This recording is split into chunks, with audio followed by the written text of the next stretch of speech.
May mga reactor talaga na toxic po talaga.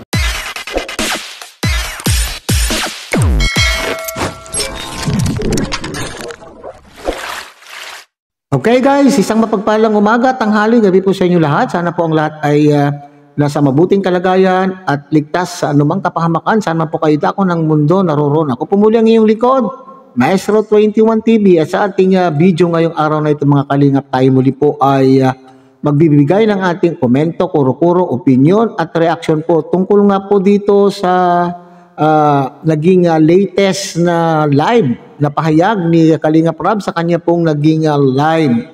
At mayroon po tayong dalawang punto na gusto po natin pong talakayin sa video ito mga Kalingap. At ito yung una ay yung kanya pong pipiliin. So sino ba ang ating pagmamalasakitan? Unang-una dapat ay ang ating kamag-anak o ating mga kadugo. Yan po yung yung unang-una po natin bibigyan po ng pansin dito mga Kalingap. Sa panahon ng peligro, okay? Maski anong mangyari, sa pamilya pa rin po tayo, okay? So maski anong nangyari po sa ating mga pamilya, ay ang ating pagmamalasakitan pa rin po ay ang ating mga kadugo, okay?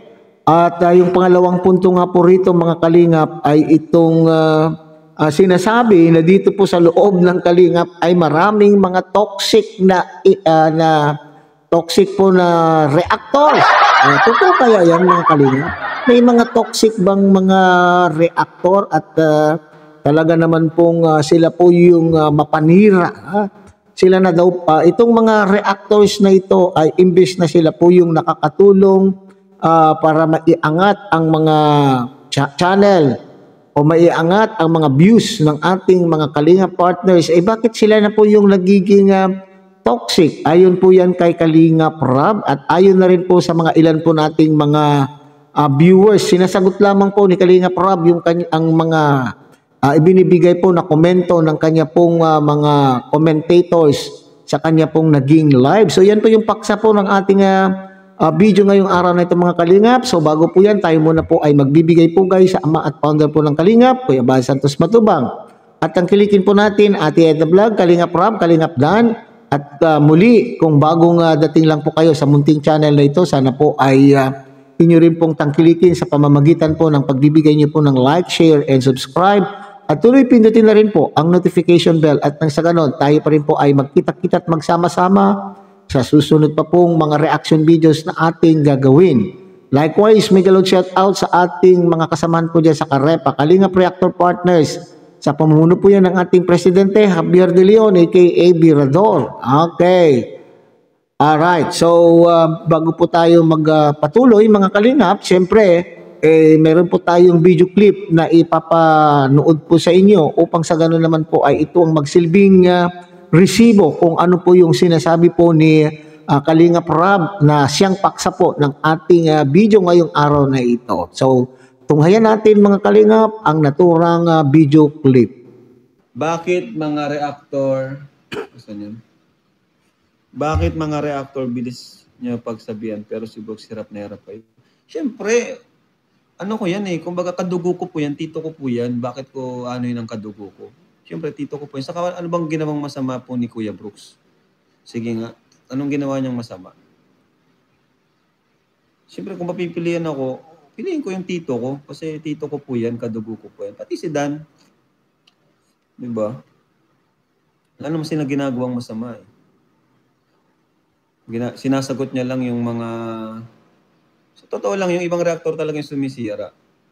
Okay, so napakinggan po natin mga Kalingap Sinasabi po dito ni Kalingap Rab na sa mga ganitong sitwasyon, ito yung tinutukoy po siguro po ng mga viewers yan po sa kanyang live ay yung sinasabi, although alam po naman natin na maraming against sa mga pinagsasabi po ni Kalingap ni Kuya Brooks, hindi po ba? So yan po siguro yung tinutukoy po ni ng mga viewers. Kaya po tinanong po at ang kasagutan po naman po ni Kalingap Rab dyan, siyempre, ang pipiliin po niya ay ang kanyang kadugo. Natural po naman, Okay, so may mga punto, may mga naririnig din po tayo minsan na kapag ang ating mga kamag-anak, kadugo po natin, ang siyang may ginawang hindi maganda, di ba madalas po natin naririnig, lalo itong mga politiko, sinasabi po nila na hindi po nila sasantuhin kung ano yung maling ginawa po ng kanila pong kamag-anak. Yan po ay kung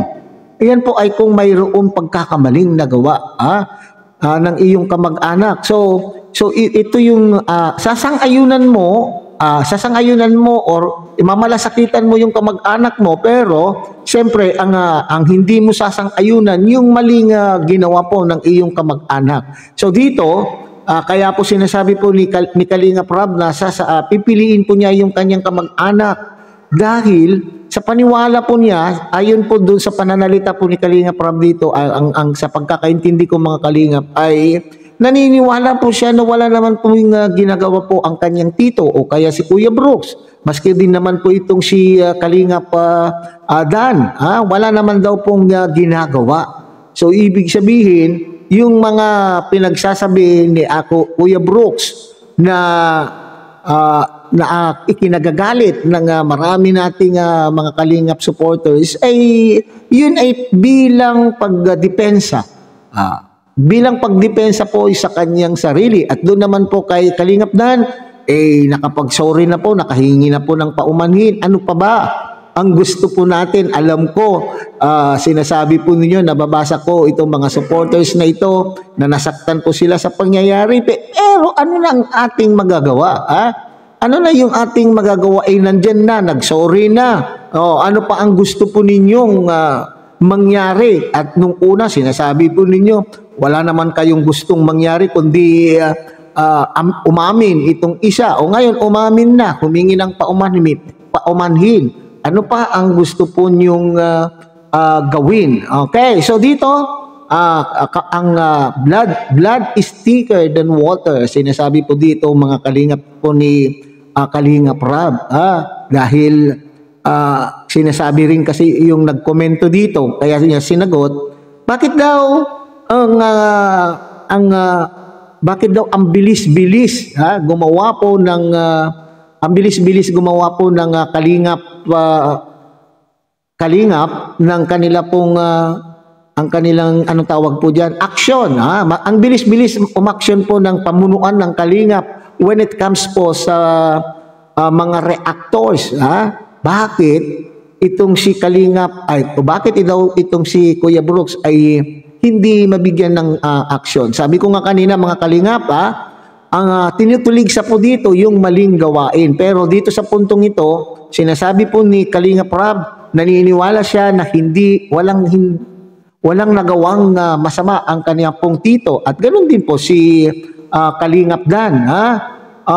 Kung sakali, siguro na may naniniwala sila na mayroon na ginawa na hindi maganda, doon po siguro gagawa po ng immediate action.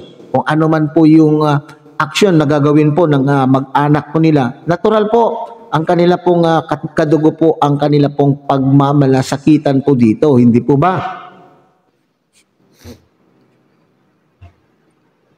Hindi naman lahat. May mga reactor naman na sobrang talagang okay. Okay yung iba. Kasi may mga reactor talaga na toxic po talaga. Pati kumbaga basta lang magkaroon ng views lahat gagawin.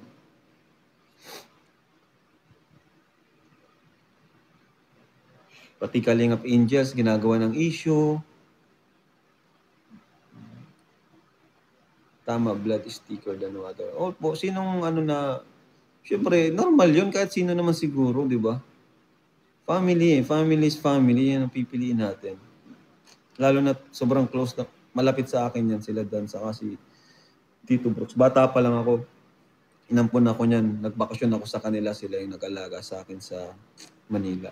Sobrang babait po niyan mga yan. Okay, mga Kalinga pa, ito naman po sa toxic. Toxic daw na mga reactors. Okay. Dito sa puntong ito mga Kalingap ay naniniwala po. Okay, naniniwala po itong si Kalinga Prab na talaga naman pong may mga toxic, ha? May mga toxic daw po na kalingap reactors, ha?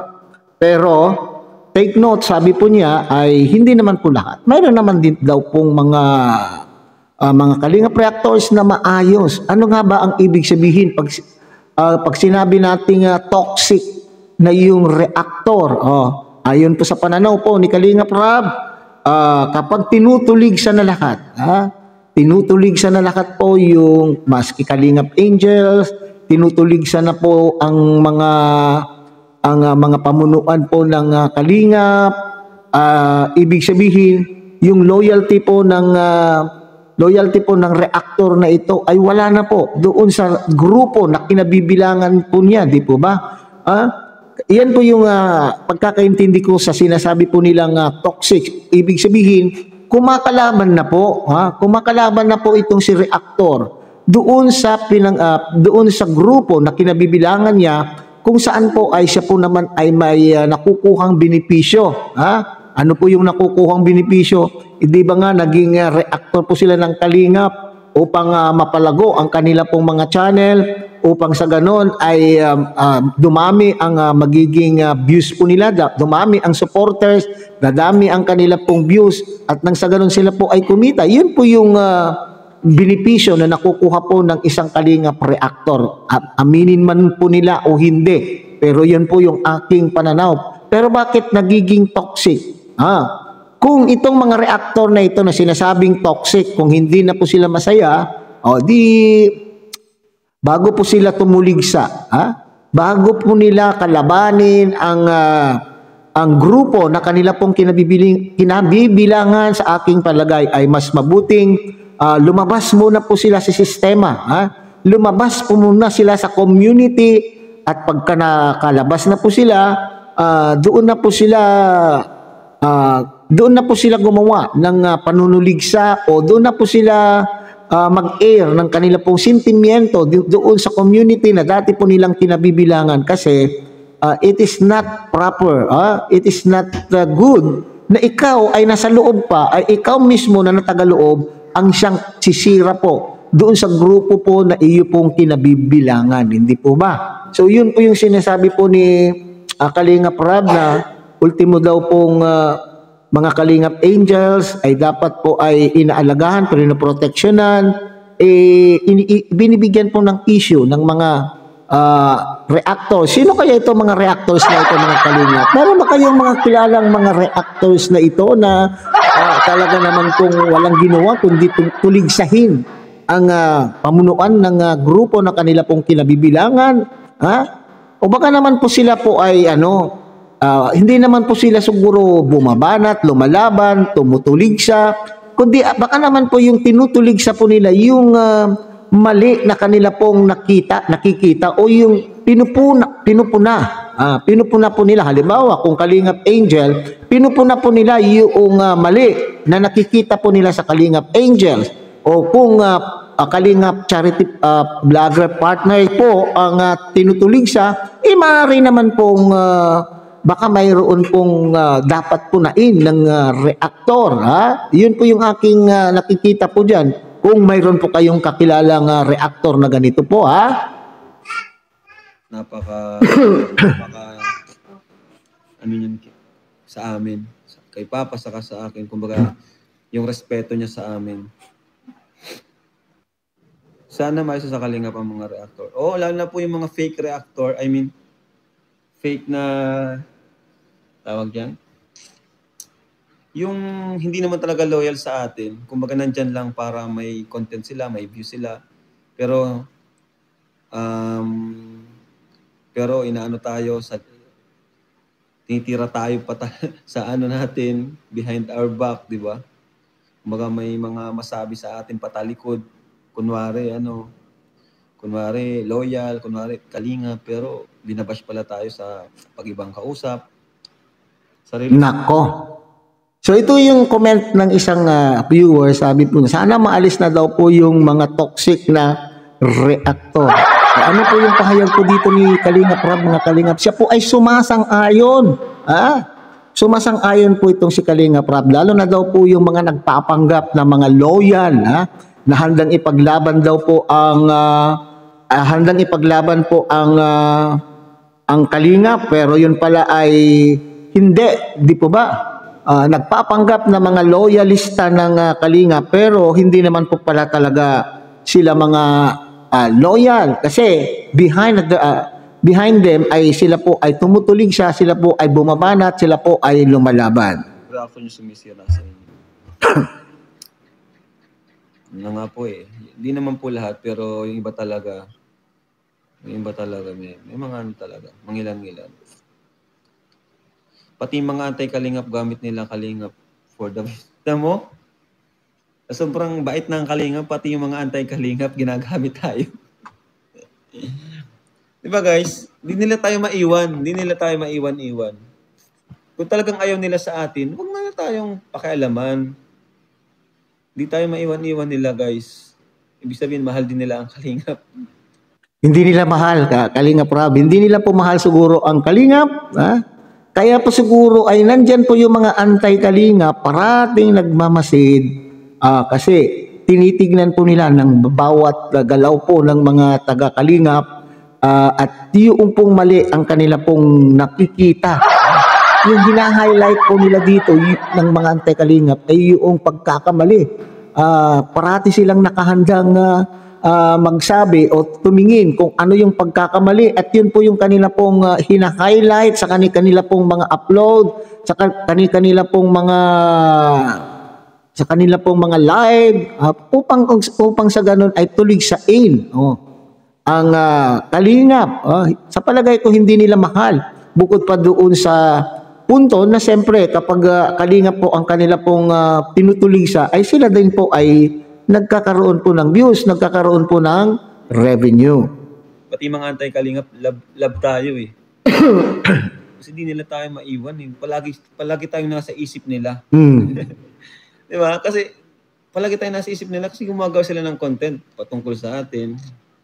Ibig sabihin, hindi tayo nawawala sa isip nila. Kahit matulog sila, nasa isip nila tayo. Ay, mga trader po talaga. Sa mga trader, maglipat na lang ng community. Lipat na lang ng community. Kagaya niyan, mga Kalingap reactor kayo, tapos binabanatan nyo si Dan. Nako. Pinsan ko, binabanatan. Nako. Meron ba yan, mga Kalingap? Ang tiwala ni Dan kahit pa wala na siyang basher o maging okay na. Wala na po.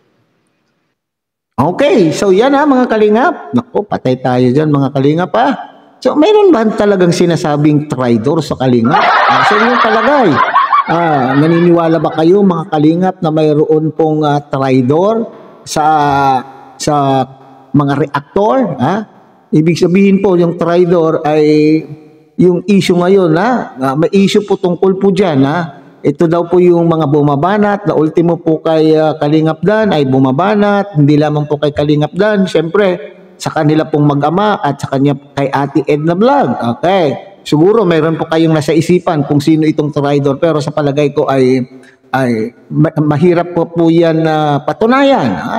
Mahabang proseso upang mapatunayan na mayroon bang talagang traitor dito po sa loob ng Kalingap, lalo na po sa pamunuan po ng sa grupo po ng mga reactors. Okay? So dito, mga Kalingap, ay para ang pinaka-latest po kasi, ayon po dun sa live po ni July Ponil, ay talaga naman pong sumasang-ayon itong si Kalingap Rob na itong mga toxic na reactors ay dapat nang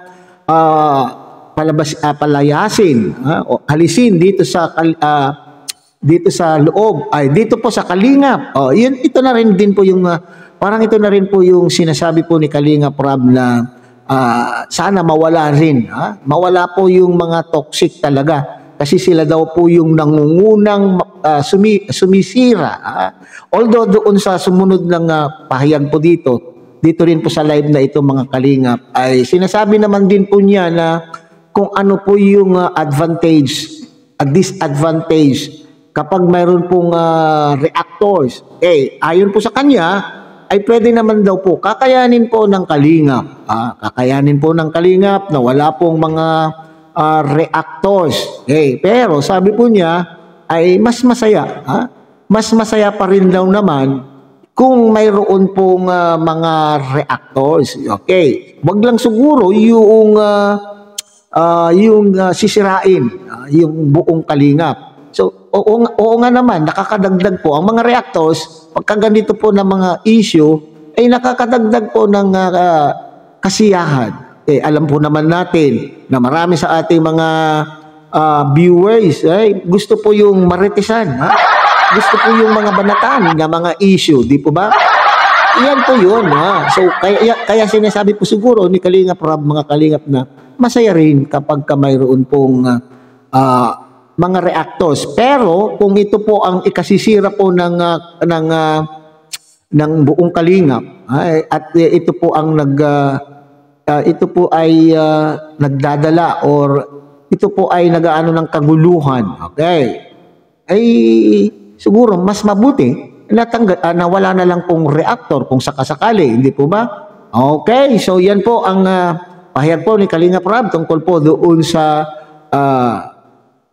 pagtatanggol sa kanya pong mga kamag-anak o kanyang kadugo at yung saloobin po niya tungkol po sa mga reactors, toxic na mga reactor. Okay, so hanggang dito na lamang po tayo mga Kalingap. Muli, tangkilikin po natin Kuya Bal Santos Matubang, Ate Edna Vlog, Kalingap Rob, Kalingap Dan, at siyempre, muli, pinapakiusapan po kayo ng inyong pong lingkod. Sana po ay inyo rin pong tangkilikin ang munting channel na ito sa pamamagitan po ng pag-like, share, and subscribe. At tuloy, pindutin na rin po ang notification bell at nang sa ganon, tayo pa rin po ay magkita-kita at magsama-sama sa susunod pa pong mga reaction videos na ating gagawin. Okay, muli isang mapagpalang umaga, tanghali, gabi po sa inyo lahat. Mabuhay po kayo at God bless everyone.